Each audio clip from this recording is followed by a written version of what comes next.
हाँ दोस्तों, चलते हैं हमने यूट्यूब चैनल प्रेम एजुकेशन पॉइंट में आपका स्वागत है। आज बात करते हैं फिजिक्स के मोस्ट इंपॉर्टेंट टॉपिक वैद्युत द्विध्रुव तथा वैद्युत द्विध्रुव आघूर्ण के बारे में। ठीक है, ये हर साल पूछा जाता है, हर साल। ठीक है, तो आप जरा बहुत गौर से समझिएगा, आपके लिए बिल्कुल समझ में आएगा, तुरंत अभी की अभी याद हो जाएगा।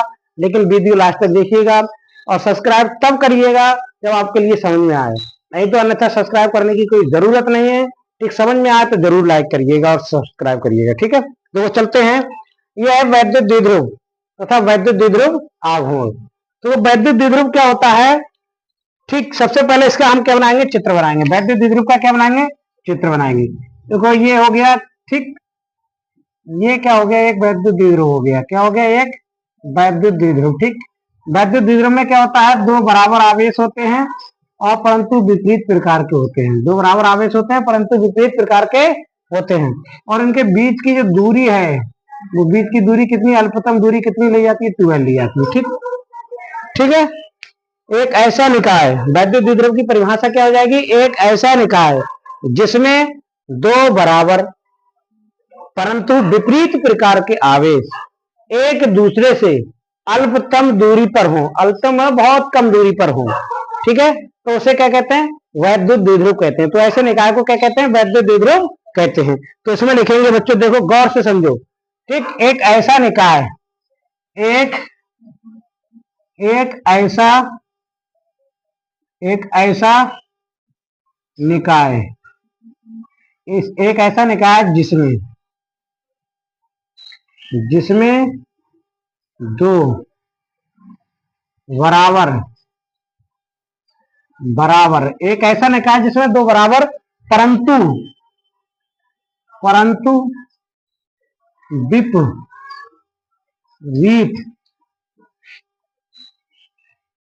प्रकार के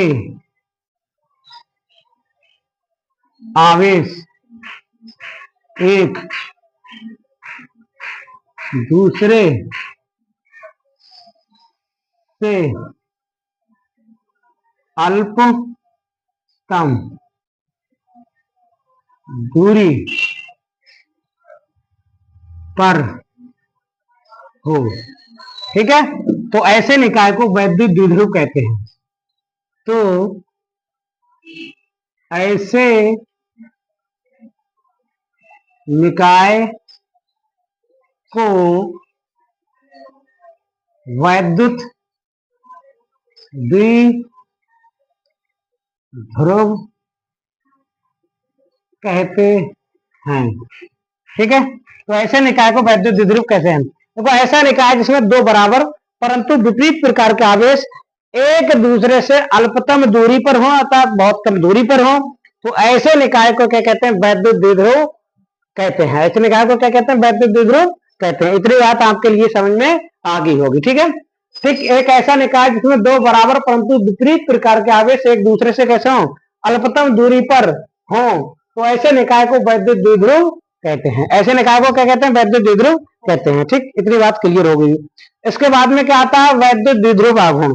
अब बात करते हैं वैद्युत द्विध्रुव आघूर्ण की। वैद्युत द्विध्रुव आघूर्ण की बात करते हैं। ये तो वैद्युत द्विध्रुव हो गया। अब इसके बाद में बात करते हैं वैद्युत द्विध्रुव आघूर्ण। इसकी बात करते हैं वैद्युत द्विध्रुव आघूर्ण। वैद्युत द्विध्रुव द्विध्रुव वैद्युत द्विध्रुव आघूर्ण। किसकी बात करते हैं? वैद्युत द्विध्रुव आघूर्ण की बात करते हैं। इसके बाद वैद्युत द्विध्रुव की द्विध्रुव आघूर्ण की बात करते हैं। तो देखो बच्चों, इसमें गौर से देखो, इसमें भी कुछ नहीं है, अभी याद हो जाएगा। ठीक है, वैद्युत द्विध्रुव के दोनों आवेशों में से कोई एक आवेश वैद्युत द्विध्रुव के वैद्युत वैद्युत द्विध्रुव के द्विध्रुव के दोनों आवेशों में से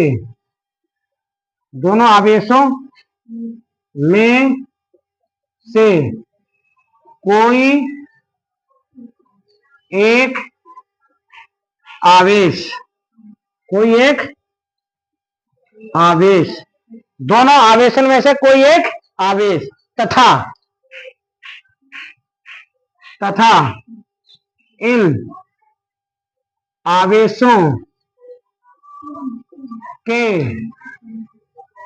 बीच की दूरी के, दोनों आवेशों के बीच की दूरी कितनी है, 2l है, दूरी के गुणनफल को वैद्युत द्विध्रुव आघूर्ण कहते हैं। वैद्युत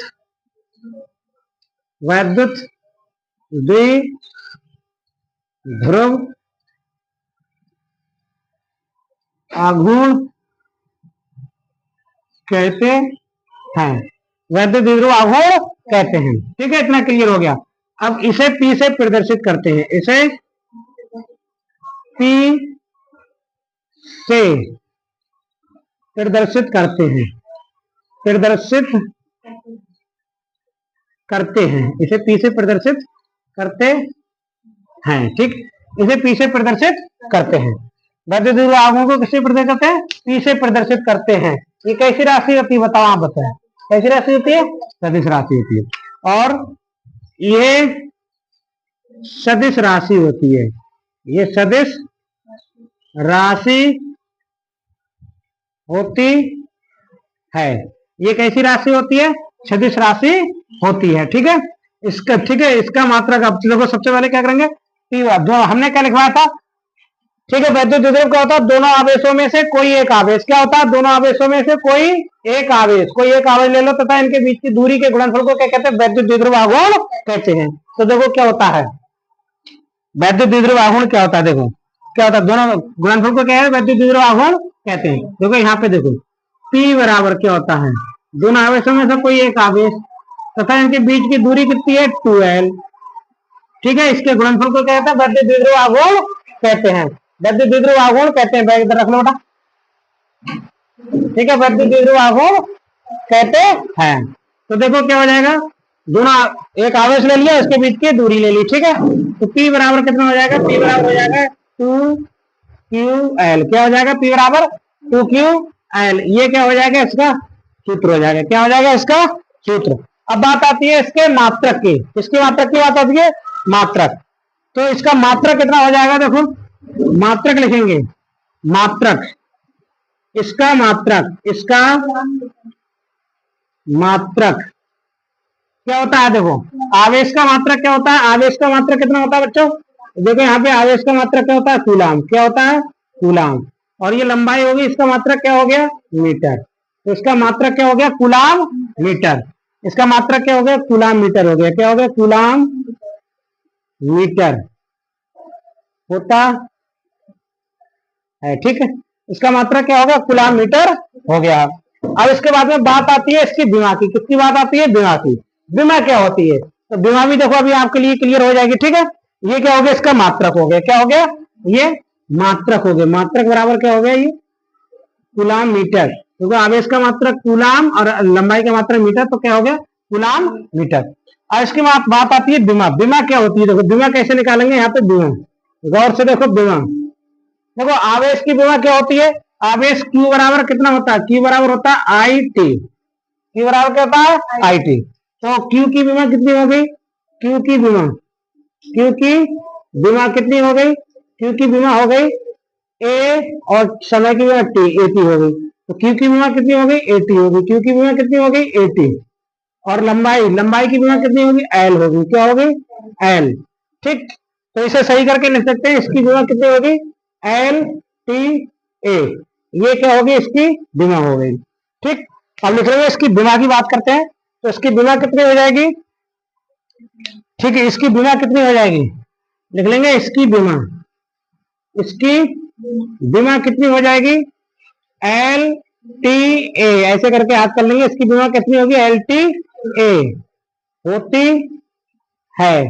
इसकी विमा ये होती है। ये आपके लिए वैद्युत द्विध्रुव आघूर्ण क्लियर हो गया होगा। देखो हमने क्या कह दी, ये P से प्रदर्शित करते हैं। ये कैसी राशि होती है, सदिश राशि होती है। इसका मात्रक कूलाम मीटर होता है। ठीक है, इसकी विमा क्या होती है, LT होती है। अब इसका एक चीज और लिख ले रहे हैं, इसका अन्य मात्रक। इसका अन्नमात्रक डिवाई होता है, इसका अन्नमात्रक डिवाई होता है। अन्नमात्रक क्या होता है? डिवाई होता है। इसका अन्नमात्रक क्या होता है? डिवाई होता है। तो ये आपके लिए क्लियर हो चुका होगा, एक एक बात बाकायदा क्लियर होगी। ठीक है, सबसे पहले हमने क्या लिखा? वैद्युत द्विध्रुव आघूर्ण की परिभाषा लिखी। यहाँ पे क्या है? ये हमने सबसे पहले क्या लिखी? वैद्युत द्विध्रुव क्या लिखा? वैद्युत क्या लिखा? द्विध्रुव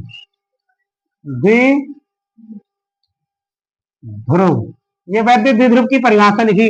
ऐसा निकाय जिसमें दो बराबर परंतु विपरीत प्रकार के आवेश एक दूसरे से अल्पतम दूरी पर हो तो उसे क्या कहते हैं? ऐसे निकाय को वैद्युत द्विध्रुव आघूर्ण कहते हैं। ठीक, वैद्युत द्विध्रुव कहते हैं। इसके बाद में आता है वैद्युत द्विध्रुव आघूर्ण।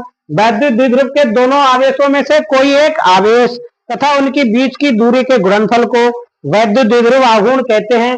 इसे पी से प्रदर्शित करते हैं। ये पी हमने बना दिए, तो वो इसे पी से प्रदर्शित करते हैं। ये सदिश राशि होती है। ये कैसी राशि होती है? सदिश राशि होती है। इसका मात्रक क्या होता है? कूलाम मीटर होता है। ठीक है, ये सदिश राशि का मात्रक क्या होता है? कूलाम मीटर होता है। इसकी विमा क्या होती है? एलटी होती है। ठीक है, विमा क्या होती है? एलटी होती है। इसका अन्न मात्रक क्या होता है? डेवाई होता है। अन्न मात्रक क्या होता है? डेवाई होता है। इतना आपके लिए क्लियर हो गया होगा। ठीक है, अगर समझ में आए तो एक लाइक और एक सब्सक्राइब जरूर करें ताकि इसी तरीके की वीडियो का नोटिफिकेशन आपके लिए मिलता रहे। ठीक है, मिलेंगे अगले वीडियो में।